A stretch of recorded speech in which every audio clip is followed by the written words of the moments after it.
Hello students, welcome to Smart World, a school of complete education.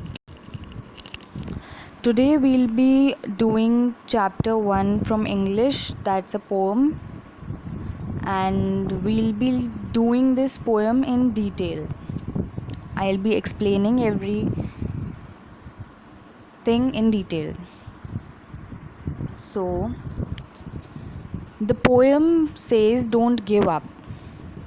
As the title is self-explanatory, that it wants to give us the moral that we should never give up. We should always keep trying, keep putting in our best efforts, but never give up. So I'll be reading each paragraph and then I'll be explaining further.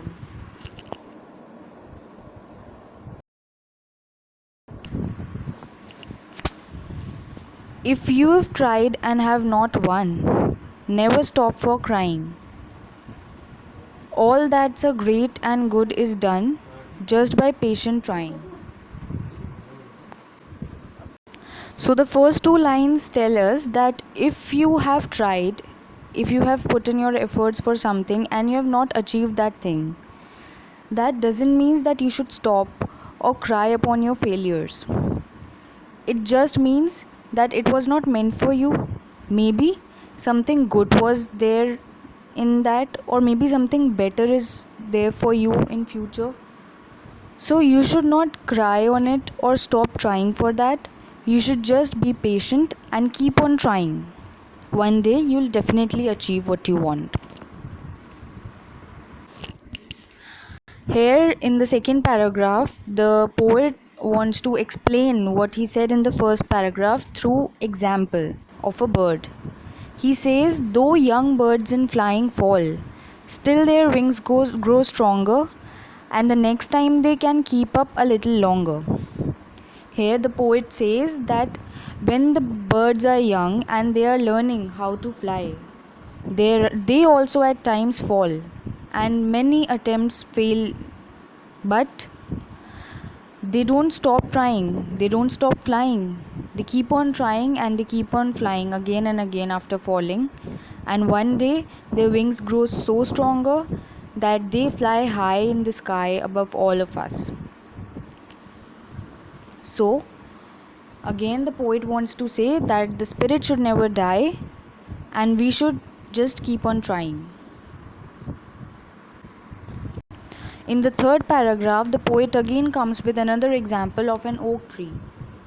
He says, though the sturdy oak has known many a blast that bowed her, she has risen again and grown loftier and prouder. The paragraph says that an oak tree undergoes many blows. When heavy winds, heavy storms come, the tree is blown away by the thrushes of the wind, but it only helps it grow stronger. It never breaks. It makes its barks even more stronger and grows even taller and stronger and stands still against the wind. So here the poet again tries to tell us that no matter how many difficulties come in your pathway, it would be difficult for you at times to stand still against them, but it will only help you grow stronger. So just don't stop.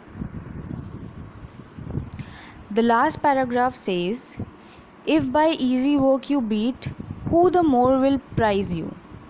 Gaining victory from defeat, that's the test that tries you. So the poet Fope Carey here wants to tell us while concluding his poem, that if everything is gained by so easily that we don't have to do any work for anything, then how will we know that what is success? So in order to taste success, we need to strive hard to work for it so that we know its importance. And when we work hard and gain something, that gives us a satisfaction that is not achieved when you get something very easily. So that's the gist of the poem, that you should never stop trying, no matter how many difficulties come in your pathways. Just flip on every hurdle, and one day you will surely achieve whatever you wish for. Good luck.